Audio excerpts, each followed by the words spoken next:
ದಿನನಿತ್ಯದ ವೃತ್ತಿಯ ಜೊತೆಗೆ ಸಮಾಜಮುಖಿಯಾಗಿ ಚಿಂತಿಸಿ ಸಾರ್ವಜನಿಕರ ಆರೋಗ್ಯ ಕಾಪಾಡುವ ನಿಟ್ಟಿನಲ್ಲಿ ಹೊಯ್ಸಳ ವಿದ್ಯುತ್ ಉಪಕರಣಗಳ ರಿಪೇರಿದಾರರ ಕಾರ್ಮಿಕರ ಸಂಘ ಉಚಿತ ಆರೋಗ್ಯ ತಪಾಸಣಾ ಶಿಬಿರ ಆಯೋಜಿಸಿರುವುದು ಶ್ಲಾಘನೀಯವಾಗಿದೆ ಎಂದು ಶಾಸಕ ಎಚ್.ಕೆ. ಸುರೇಶ್ ಹೇಳಿದರು.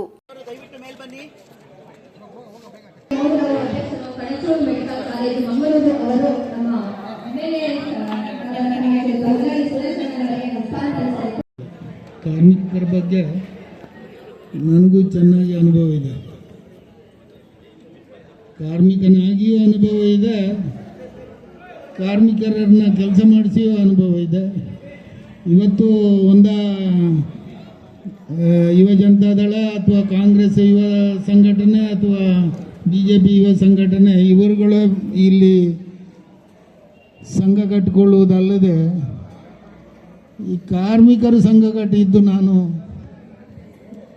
ಇರ್ಬೋದು ಕೇರಳದಲ್ಲಿ, ಇಲ್ಲೇನು ನಮ್ಮ ರಾಜ್ಯದಲ್ಲಿ ಒಂದು ಸ್ವಲ್ಪ ಕಮ್ಮಿ. ಅದರಲ್ಲಿ ಇಲ್ಲಿ ಬಂದಾದಮೇಲೆ ಇದು ಗೊತ್ತಾಯಿತು. ಇವರನ್ನು ನೋಡುವಾಗ ಈ ಕಾರ್ಮಿಕರ ಒಕ್ಕೂಟವನ್ನು ಎಲ್ಲರೂ ಒಂದು 50 ವರ್ಷದಿಂದ ಮೇಲ್ಪಟ್ಟ ಕೆಳಪಟ್ಟವರು ಒಂದು 5-6 ಜನ ಕಾಣ್ತದೆ, ಬಾಕಿ ಎಲ್ಲ 50 ವರ್ಷದಿಂದ ಮೇಲ್ಪಟ್ಟ. ಇವರು ಯಾಕಾಗಿ ಈ ಸಂಸ್ಥೆ, ಯಾಕೆಂದರೆ ಅನೇಕ ಖರ್ಚುಗಳಿದೆ ಅವರಿಗೆ.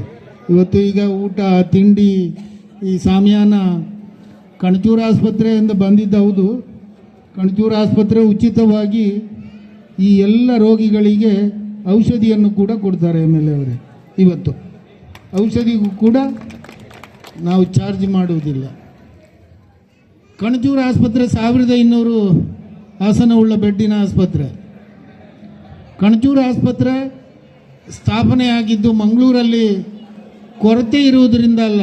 ಆಸ್ಪತ್ರೆ ನಮ್ಮ MLA ಹೇಳಿದ ಹಾಗೆ ನಮ್ಮ ದೇಶದಲ್ಲೇ ಮುಂಚೂಣಿಯಲ್ಲಿರುವ KMC ಆಸ್ಪತ್ರೆ ಇದೆ, ಏನಪಯ ಆಸ್ಪತ್ರೆ ಇದೆ, ಫಾದರ್ ಮುಲ್ಲರ್ ಇದೆ, ನಿಟ್ಟೆ ಯೂನಿವರ್ಸಿಟಿ ಇದೆ, ಅನೇಕ ಆಸ್ಪತ್ರೆಗಳಿದೆ.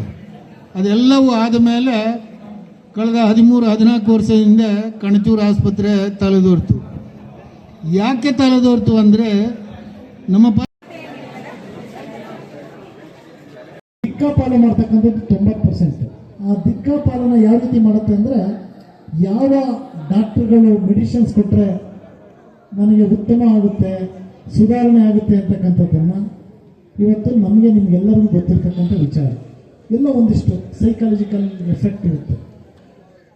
ಈ ಭಾಗದಲ್ಲಿ ಮಂಗಳೂರಿಗೆ ಹೋದರೆ ನಮ್ಗೆ ಹುಷಾರಾಗುತ್ತೆ ಅಂತಕ್ಕಂಥದ್ದು, ಕೆಲವರಿಗೆ ಬೆಂಗಳೂರಿಗೆ ಹೋದರೆ ಮಣಿಪಾಲ್ಗೆ ಹೋಗಬೇಕು, ಅಪೋಲೋ ಹಾಸ್ಪಿಟ್ಲಿಗೆ ಹೋಗಬೇಕು. ಈ ಮೈಂಡ್ ಸೆಟ್ ಇದೆಯಲ್ಲ, ಇದೇ ಒಂದಿಷ್ಟು 90% ಕಾಯಿಲೆ.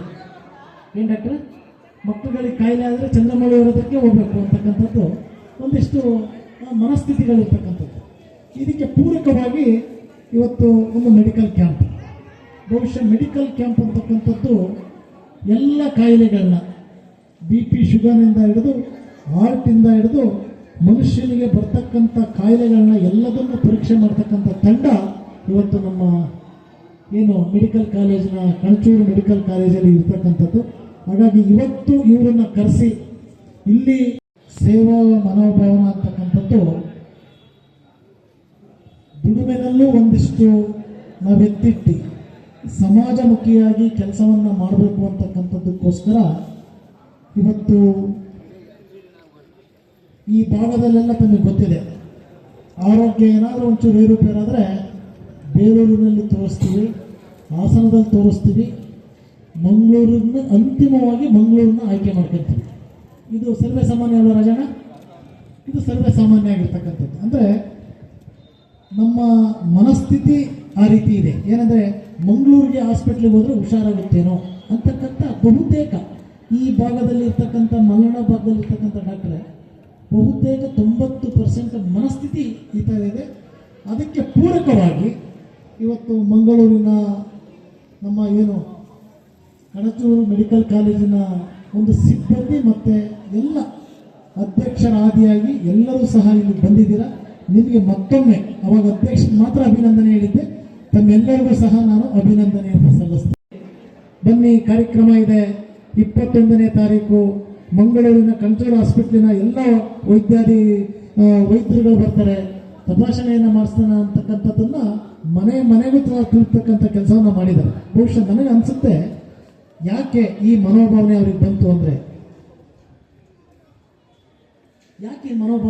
ಅಂದರೆ ಇವತ್ತು ಇಲ್ಲಿ ಹಾಕಿದ್ದಾರೆ ಹೊಯ್ಸಳ ವಿದ್ಯುತ್ ಉಪಕರಣಗಳ ರಿಪೇರಿದಾರರ ಕಾರ್ಮಿಕರ ಸಂಘ.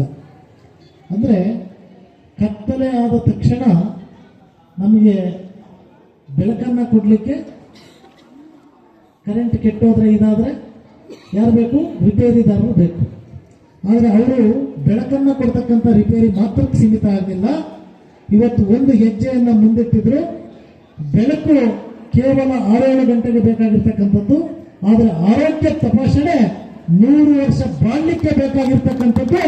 ಇಂಥ ಒಂದು ಬೆಳಕನ್ನು ನಾವು ಕೊಡ್ತೀವಿ ನಿಮಗೆ ಅಂತಕ್ಕಂಥದ್ದಕ್ಕೋಸ್ಕರ ಇವತ್ತು ವೈದ್ಯರ ತಂಡವನ್ನು ಕರೆಸಿ